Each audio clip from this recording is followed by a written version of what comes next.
ko. Titingnan ko kung talagang totoo yan ha. Yung kawali niya, kung talagang iinit, kung makakaluto. 46 degree ngayon, kung talagang makakaluto siya, dahil ginagawa ng iba.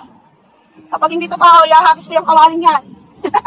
Karita, 2 oras ko yung ilalagay dyan. Kainitan ng araw, alauna ng hapon ha. Ayan mga beshi, yan. Titingnan natin kung talagang tunay. Mga after 2 hours o 1 hour, babalikan ko yan, beshi. Yun siya ha. Sobrang init ha. 46 degree ngayon. Pinuputol ko lang ang video pero wala tayong cut-cut dyan. Hindi tayo mandaraya. Okay? Yan ha. Kung talagang makakaluto yan.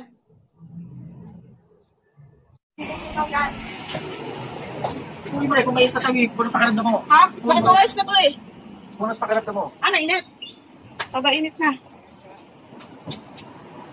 Tingnan na, ang init. Pinatunaw ang battery. Ha? Kung matutunaw yung butter, yun yan. Pag natunaw yung butter, sabihin, oo. Kasi ginagalit nila mantika. May yan ikalit pa sa ripya. Baka emi-emi lang yan eh. Hindi kasi yun. Ha? Tama na yan. Marami yan, kuya. Kuya, okay na yan. Bashit! Kaya nga, titignan muna natin kung ano ba, life hacks? Life hacks. Ayan, butter ang nilagay natin Titingnan natin pag natunaw yung butter, kung talagang kukulo yan, mga beshi, Hintay ulit tayo ng ilang oras, Kasi mantika nilalagay nila baka pinaiinit lang nila mantika, mas maigay, butter ilagay natin. Konting butter. So, ayan, natutunaw-tunaw na, Pagaling mo na yung malaki. Ha? Pagtira ka lang yung konti. Yan, hindi, baka mo na, kuya. Luluto ako ng ubas dyan. Maya matunaw na tunaw. Kung talagang kukula, kuya. Nakikita natin sa FB, nakulo pa eh. Malaman, tingnan natin.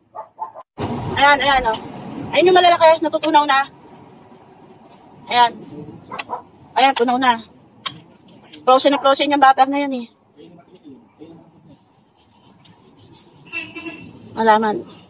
Konting oras pa, konting video pa.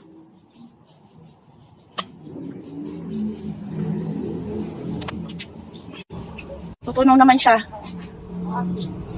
Pag yan yung nagliwanag na talaga, yung wala nang mga parang talaga, yan. Kaya wala na yung malaking tipak ng butter, Wala na, konti na lang. May itlog tayo. Yan. Ano ko na yan. Ayan, natunaw na talaga lahat. Ayan, titingnan natin kung kukulo nga siya. Iintayin ko na lang kung talagang kukulo. Malaman kung talagang kukulo siya. Ayun, iniwan ko muna uli. Iintayin ko lamang kumulo kung talagang mangyayari kukulo siya. Pinainit ko muna maigi yung butter. Kung talagang kukulo. Mapapansin nyo sa video, may mga parang nakulo-kulo siyang konti. Yan, parang gano'n. Yung sa mga gilid-gilid niya, yung ng mantika. Kanina pa ako dito Tingnan ko nga kung tatalsik yung mantika. Yung usual na may tumatalsik. Medyo nagalaw-galaw, ganyan. Parang merong ayan, parang merong smooth na parang ewan ko ba? Trip ko. Eme, baka nga may eme kasi. Pero umano yung mantika, medyo parang may kulungan ng konti lang. Slight, very, very light. Kanina pa ako dito Sobrang init, tingnan nyo ka. Wow, sagad ang init mga besh. Kaya yan. Yan, kukulo. Kung kukulo talaga. Beshi, pero parang very, very light siya, nakulo. Yan. Ayan, tingnan natin kung talagang mainit yung mantika. Mainit siya. Pero hindi talaga usual na gaya sa may apoy. Napakainit. Siguro mga 1 oras pa.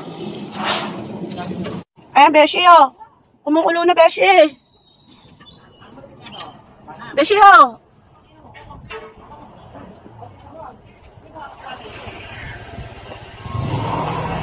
tingnan mo nga yung itlog kung maluto na nga, beshi. Ha? Wala ilang, na yan nakabangan. Wala